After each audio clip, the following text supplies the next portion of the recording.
I'm Emily Ehman here for the Big Ten Network. It's been a very fun Big Ten softball season. And as the year winds down, I had to talk to one of the best out there. Fifth-year Rachel Lewis, who plays second base for Northwestern, was just named the 2022 Big Ten Player of the Year. Rachel, you've had a heck of a season. You finished the regular season play, leading the conference in home runs, slugging percentage, RBIs, and runs scored. But you've consistently put up numbers like that every single season at Northwestern. How have you been able to stay so consistent year after year? I think trusting the process. I've learned a lot over 5 years. Each year you kind of grow in different ways.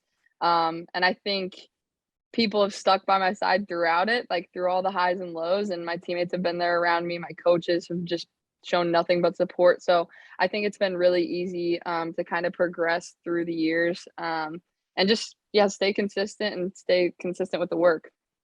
What's the main thing that has allowed you to take that extra jump this season?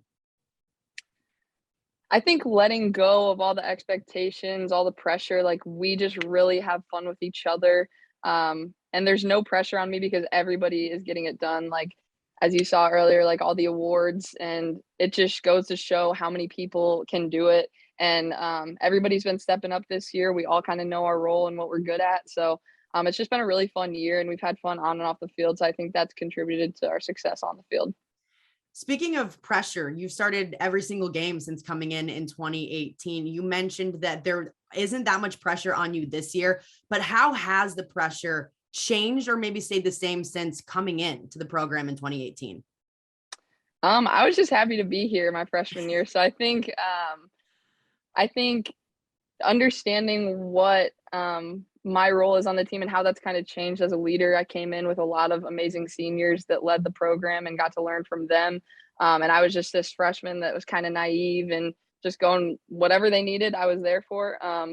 And it was just really cool for them to take me under their wing. And now I'm kind of stepping into that role with all these younger players. And now we have a huge senior class that has been incredible and stepped up as leaders in their own way. So I think we've just learned each other really well at this point. And it's just been cool to see the growth. Talking about leadership, what is the number one thing that you've learned about yourself being a leader on this team since coming in? That I just need to be myself. Nobody needs anything crazy for me, and they've told me that directly. Like nobody needs me to be anything that I'm not. Just to be myself and kind of elevate people's game around me and speak my mind when I need to. Everybody's like, "You have good stuff to say, just say it," because I'm not always the most vocal person, but I think just the way I lead without needing to say much says enough in itself. How would you describe yourself, your personality wise, on the field versus off the field? This year I've kind of let myself go a little bit. I remember freshman year when I would like hit a home run, my face was just not changing, and it was just like no emotion. I'm act like you've been there, like kind of freshman thing. And now I've really like let myself enjoy the game, let myself enjoy my teammates and enjoy those big moments that I've earned and that we've all earned. And just we're not going to have this forever. So to be able to celebrate those little moments and big moments when we're under the big stage has been really cool and allowed us to kind of take in all the success we've earned this year. Do you find that kind of letting yourself go, as you're saying, and enjoying the game, what has that done for your internal mind and how you approach the game or how you feel about the game this season? Yeah, I think I'm able to just relax a little bit more, trust myself more, um, allow myself to have confidence, and then that kind of gives confidence to everyone else around me. So I think that's just helped with the game big time. Well, in April, you broke Tammy Williams' all-time home run record at Northwestern with your 58th career homer. I have to know, when you step in the batter's box, what do you think about before you see the pitch? Sometimes I think about where I want to put it, and sometimes that's over the fence. Sometimes I just think about driving the ball hard. It depends on where I'm at and kind of what pitcher I'm facing, but I'm always trying to have a competitive mindset. I think that's when you start to lose yourself a little bit, when you let that competitiveness go. And when you just think about competing, that was something Tammy told me early on, is when I was struggling a little bit, she was like, just compete against the pitcher. Don't think about what you're doing. If you just trust your competitive instincts and just compete against that pitcher and that team, good things are going to happen. Do you have a mantra or saying or anything that you say to yourself when you step up? I mean, I like to have confidence in myself, so I like to tell myself that I'm pretty good, and maybe a little bit of trash talk with the other team just in my head, but I don't say anything on the field. I love it. I love it. Just that Yeah. internal trash talk. It's good enough. Yeah. Well, your Yep. mom was also a collegiate softball player, played at Northwestern University in Michigan. What's the most important thing that she's taught you about playing at this level? Just mentality wise, she's been with me kind of through the steps of my mental process kind of growing. So that has been huge for me. She just understands things from a different perspective and allows me to kind of take a step back, and realize what I need in that moment, which has been awesome. And she understands Kate and Carol and knows how amazing they've been to me, and just kind of understands things from a different perspective that maybe I don't see day in and day out. So more from the mental side, she's kind of always been there for me. After games, does she kind of coach you right away, or do you ask for feedback, or what's that dynamic? We've kind of learned how to do it over the years with maybe not so much coaching right away. And she knows when she needs to step in and say something versus just, she knows I have people in my ear that are telling me things anyway. So at this point, it's like, if it gets to a point where she needs to say something, she will, but she also understands that I've learned so much at this point that I kind of know how to take the reins and figure things out. Well, we mentioned playing softball at this level, but you also have the opportunity to play at the next level if you want to. You were one of 13 collegiate players and the only Big Ten player drafted to Athletes Unlimited Softball League. I know you were in the weight room when you heard your name called. What was the first thing that went through your head?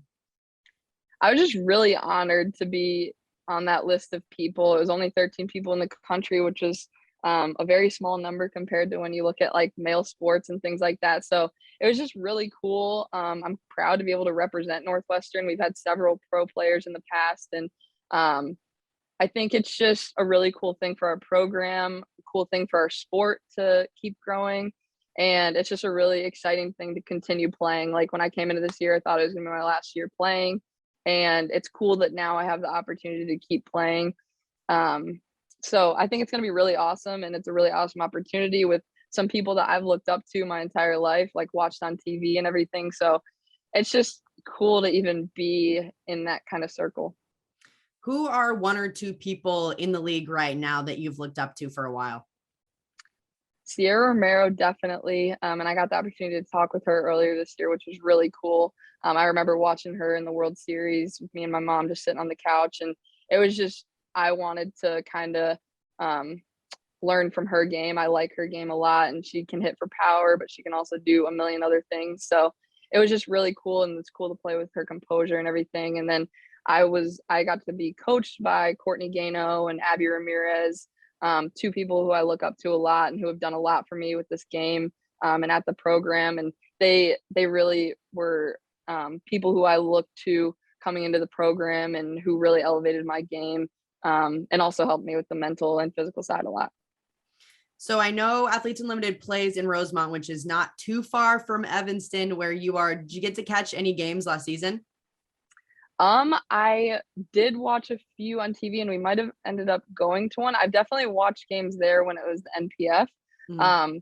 But we definitely are watching some games on TV, and it's just some of my teammates got the opportunity to kind of work or intern there last summer, and they said nothing but great things about it.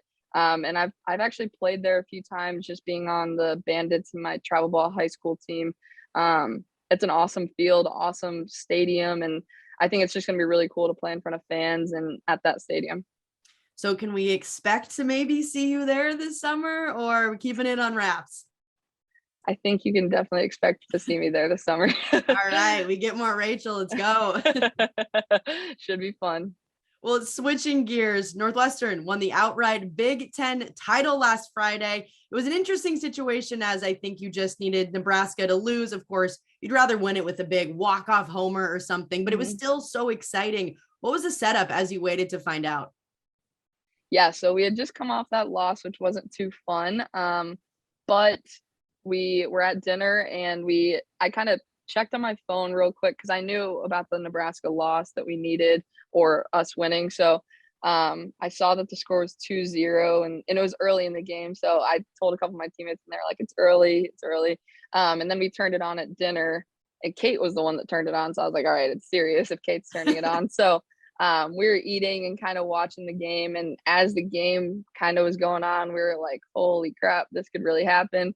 And obviously not the way we wanted it, but it was still really, really awesome to kind of look at it from the whole perspective and see kind of what we've done this entire year leading up to it.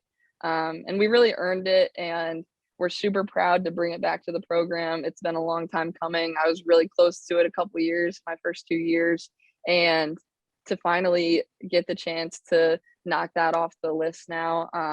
Super proud of us and proud of what this team's put together and kind of how we've grown over the 5 years. You mentioned coming so close during a few years early on. You're now in your 5th season at Northwestern, and this team hasn't won the conference title since 2008. What was so special about this group to get it done? We're just hungry and we believe we can beat anyone. Like I was just talking to a few of my teammates in the locker room and they're like, we want to take it home this weekend. Like we're still not satisfied. We're never satisfied, which is going to continue to do us well and serve us well. So I think we're just excited for the postseason. We've been anxiously waiting for this for a long time now. Since we had a few games early on that felt like postseason games, we've been ready the whole season to continue going. So to finish up with that Big Ten title win, Northwestern's now the #1 overall seed headed into that postseason Big Ten tournament that starts this week. What is the team's main focus headed into the tournament? Stay true to ourselves. I think when we start to think about the other team or worry about what they're doing, it just hasn't done us well all season. And when we stick true to us and just focus on us, don't worry about what the other team's doing. We're good and we know we're good and we just need to trust that and do what we can on the field. Well, Rachel, thank you so much. Huge congrats to you and the rest of your team. As a fellow Cat, I'm so excited for you guys and good luck in the rest of the postseason. Thank you, Emily. I appreciate it. Go Cats. Go Cats. Thank you.